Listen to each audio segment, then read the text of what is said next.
Are we on?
All right, so let's get started with the reaction to UFC 280 press conference. So what were some good takeaways that I had noticed? I noticed TJ Dillashaw called Aljamain Sterling DJ Jazzy Jeff. And also, I noticed that TJ just blatantly said, hey, you know what? You're going to lose to a cheater, which I think was really brilliant in the part of TJ Dillashaw. Because here's the reality of the situation is that once you're a drug cheat, you can't go back from that. You just can't. Once exactly how Conor Benn experienced this in boxing at the current moment, it's the same thing that TJ Dillashaw has going on. So you're either going to have to own up to it, which is exactly what TJ Dillashaw did.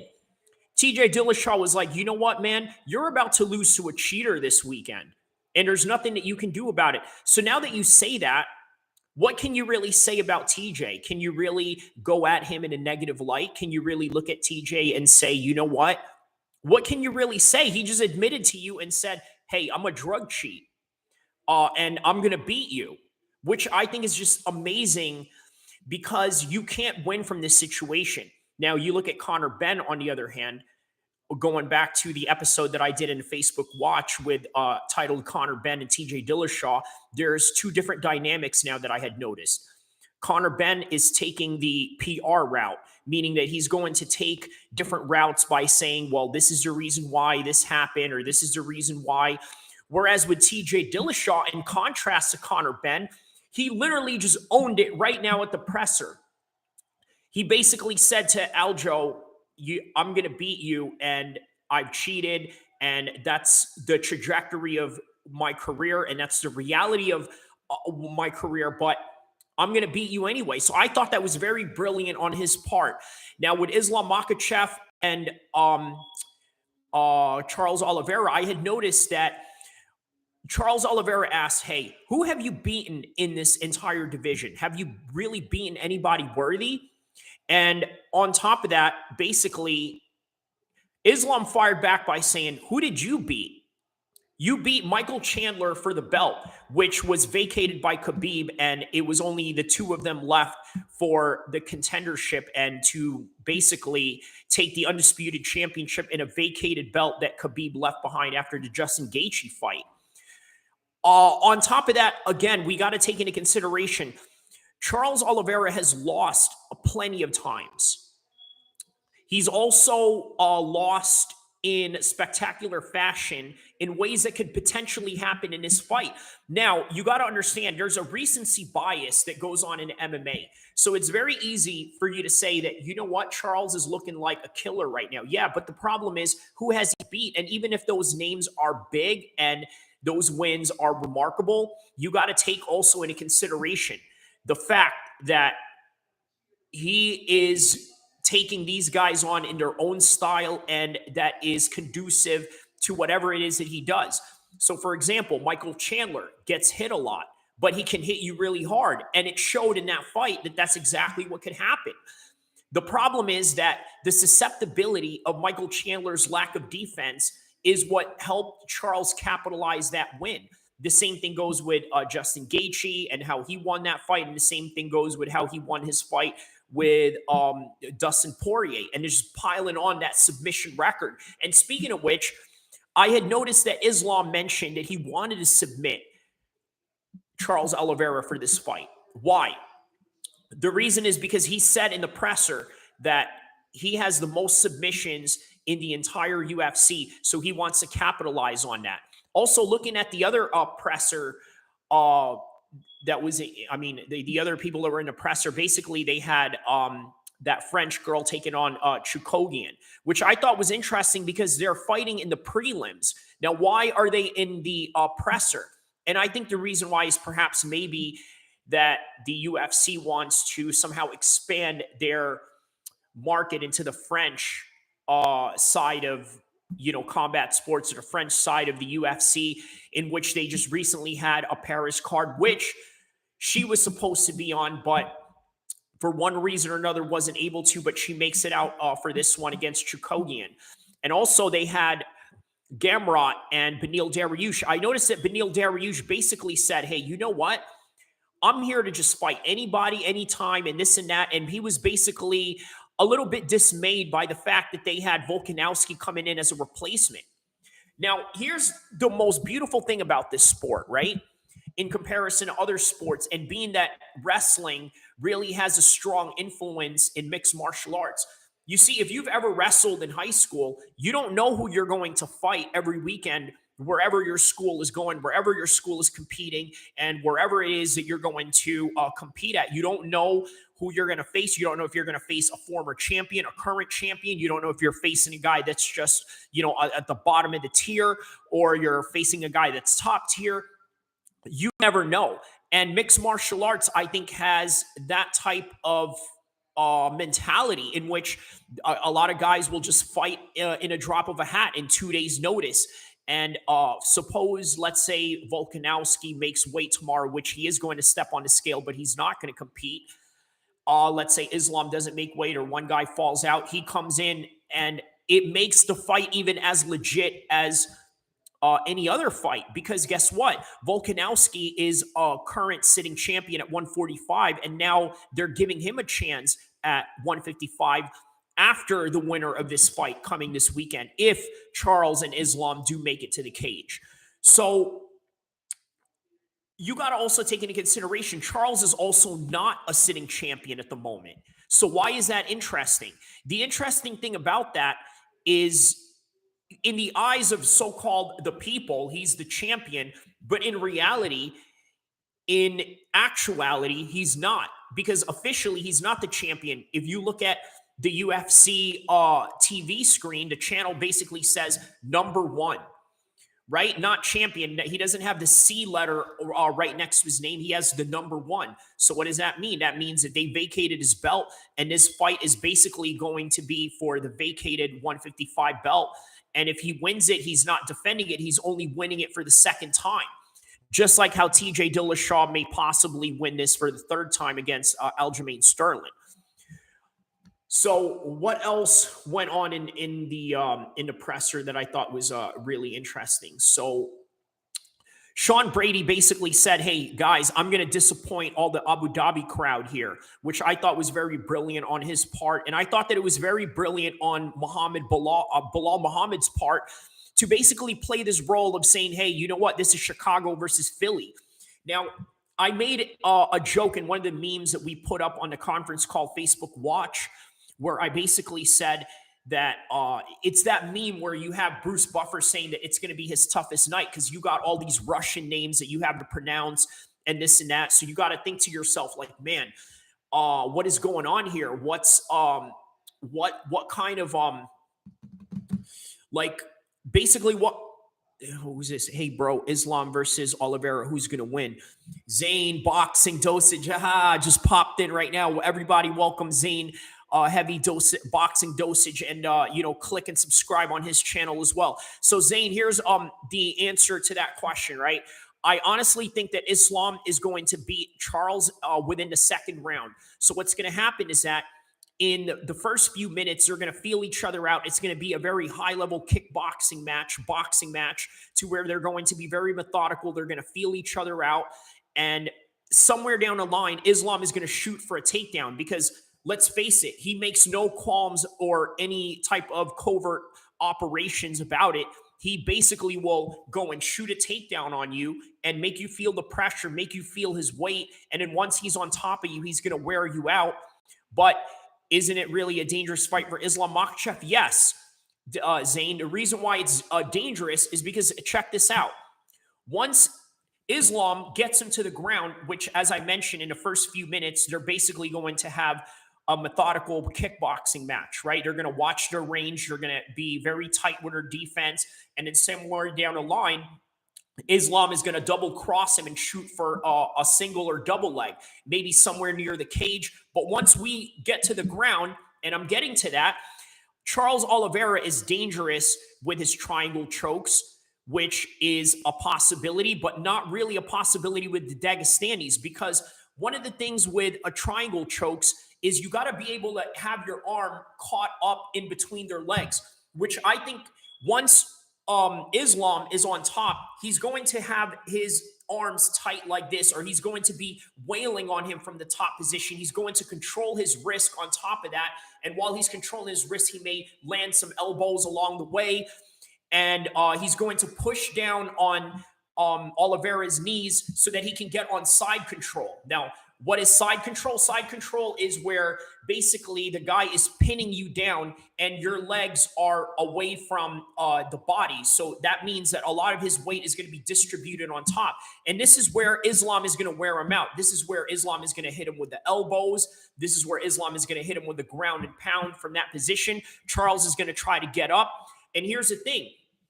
As Charles tries to attempt submission after submission, it's going to fail, because these are submissions that Islam has seen hours and hours on out in his gym. If you notice, one of the best chokes that Oliveira has is a triangle choke, an arm bar, a rear naked choke. And guess who does these better than anybody else? Khabib. How did Khabib win his last fight? He won his last fight by triangle choke. So do you not think that maybe Islam is a little bit more prepared than that? How many times has Khabib probably put Islam in a triangle choke in the same fashion that Khabib put Justin Gaethje in a triangle choke? How many times has he done that to him in practice? A whole lot of hours. So because of those hours that he put in, you think that he's going to be ready for Charles Oliveira? I think so. I think he's definitely going to be ready. Peter Yan versus Sean O'Malley. Who wins, bro? So I think that this is one of those matchups where Sean O'Malley really has Peter Yan's number. And on paper, it doesn't seem that way. And this is one of those situations where you have the guy has all the hype, has all the promotion, has all the following behind him. And you look at Sean O'Malley, he's a social media star. He's got pictures with Tekashi 6ix9ine, which, as you know, is very controversial in a tough man world of mixed martial arts and boxing. But yet he goes out there and he hangs with a snitch or something like that. So, this is, looked down upon. But nonetheless, skill-wise, Sean O'Malley has the methodical skill to beat Peter Yan, because Peter Yan is more of a plotter. If you want me to explain it in boxing terms, it's kind of like Peter Yan is a George Foreman, Deontay Wilder type of fighter, whereas Sean O'Malley is more of like a Prince Nassim type of fighter, which I think will really present a lot of problems for Peter Yan. Now, here's the thing. Peter Yan is not the best wrestler out there, right? And he's not going to go and try to wrestle Sean O'Malley down. This guy spends a lot of time in Thailand, so that means that he's going to be doing a lot of striking and a lot of basically just basic Muay Thai. Whereas Sean O'Malley, he has this Taekwondo style. He's got this slick boxing style on top of this Taekwondo. And he has an ever-growing ground game, which I think could nullify Peter Yan if Peter Yan tried to shoot for a takedown. Now, I may see Peter Yan try to shoot for a takedown in this fight based on the fact that he's going to get outstruck by O'Malley. So if you want a final prediction on Sean O'Malley and Peter Yan, I say Sean O'Malley by decision. And I think that he has the discipline to go all 3 rounds with Peter Yan. He also has the technical skills to last with Peter Yan, but he also has the style that's going to present a lot of problems for Peter Yan. So moving on to the card with my former wrestling coach, TJ Dillashaw, taking on Aljamain Sterling. I really think that TJ Dillashaw has his number on this one. Why? The reason why I think that TJ Dillashaw has his number on this one is because I just think that TJ Dillashaw has a championship experience. He knows what it's like to lose in there, and he knows what it's like to win. He's been in there with Dominic Cruz, who is a legend at 135 and is one of the prolific Hall of Famers that has beaten a lot of the guys in Team Alpha Male and a lot of the guys here in Sacramento at 135. So he's went 5 rounds with him. He's went and finished Cody Garbrandt, who went 5 rounds with Dominic Cruz and was one of the only Team Alpha Male guys to ever beat Dominic Cruz. But he went and knocked out Cody Garbrandt twice, and Cody Garbrandt was never the same after that. TJ Dillashaw is also known for hurting his sparring partners badly, right? And there's one guy that I know named Chris Holdsworth, right? He was living with this guy, Eric Trilogy, who, as you guys know, is Conor McGregor's nutritionist, Logan Paul's nutritionist. He's basically the nutritionist to the stars. He's worked with Gervonta Davis. He's also worked with Caleb Plant.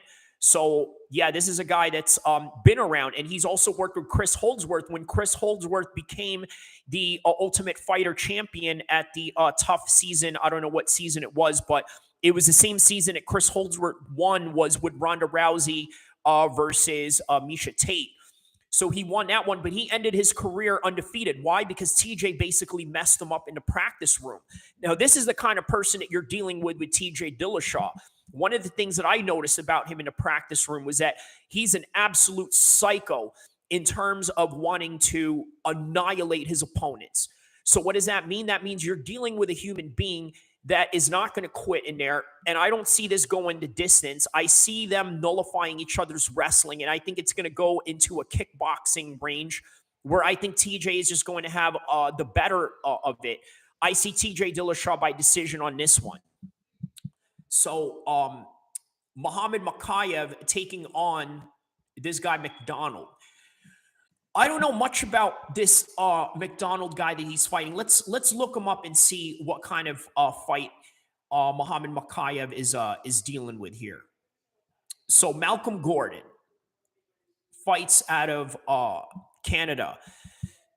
He competed in the flyweight division of the yeah, that's true. He was the former TKO WXC HFC flyweight champion, as well as a bantamweight champion. So this guy has won championships in 2 weight classes, and he's very experienced. 14-5, 19 fights in his career. Has had a win against Denise Bondar in his last fight. That was back in February of 2022. So who has he lost to? He's lost by submission. He's been knocked out before. He's been knocked out a few times. So I see this fight being a little bit easier for Muhammad Mokaev on the feet. I think that Muhammad Mokaev is a very well-rounded fighter. I'm going to tell you guys something about this kid. I'm surprised that he was not on the presser, right? Because they had the 2 girls that were in there, and I think one of the girls that fought is French, so maybe that's the reason why. But they didn't have Muhammad Mokaev in there, probably because obviously he's going to just be the second guy in the second fight in the card. So they felt they didn't need to do that. But he is a rising star, and I'm going to tell you why. So he was raised by the IMMAF organization, which is basically an amateur organization that gives you world-class experience, fighting guys from around the world, guys from Europe, guys from the Middle East, guys from America, guys from Canada. I know one of the guys, Ramil Kamilov, had competed in one of these events. And interestingly enough, Ramil Kamilov actually told me the treatment that Muhammad Mokaev got from this organization, obviously because it's an organization that's sponsored by the Bahraini government and the royal family of that country. So they basically spoil Muhammad Mokaev with facilities to train at. They give him world-class training partners from around the world. He goes and trains in different gyms around the world. They go and sponsor him in that. He doesn't have to work like these other fighters do. So he's basically a professional in the highest order. So I don't see a guy like Malcolm Gordon having a chance against a guy like this. I mean, I don't know much about Malcolm Gordon's, career. Obviously, he's a former champion in a lot of these major divisions and a lot of these major organizations outside of the UFC. But I think there is a certain level in the UFC that I think certain guys are going to have problems with in terms of like dealing with the likes of Muhammad Mokaev having all this international experience. On top of that, Muhammad Mokaev is going to walk out with one of the princes of Bahrain in this fight. Now, imagine that. He's the second guy to fight in the card, right? The second fight in the card, and he's walking out with a royal prince of an Arab country. Now, how awesome is that? Now, is that going to help him in the long run? I think maybe in a sense of morality. But also, you got to understand, this is a man that has sponsored Muhammad Mokaev's career. He's basically like a Bahraini citizen without really even saying it. And I'll give you an example. One of the Bahraini team members for their mixed martial arts IMMAF team, I remember I saw one of them, they had last name Martinez. And I'm thinking, this is very interesting, right? They have a Martinez that's fighting for the Bahraini amateur mixed martial arts team. But I'm thinking like, okay, well, it was his dad, like maybe a Muslim convert that married, someone from Bahrain or something like that. No, these people were basically from Argentina or I don't know, maybe somewhere in South America, and they fight for that team because they're sponsored by them. And I thought this was really interesting. But anyways, not to get off topic, that's the reality of the people that are sponsoring Muhammad Mokaev, which I think is really interesting. Obviously, you have the likes of Ramzan Kadyrov, where you have him sponsoring the likes of Khamzat. And here's an interesting question that I got for everybody, right? A really interesting question. Because as you know, after Khabib had fought McGregor, he went and met Vladimir Putin. Now, if he goes and he meets Vladimir Putin, does that mean that Islam Makhachev is going to do the same thing? Or are they not going to do that because of all the things that are going on, or because of perhaps a backlash that may come about that? But who knows?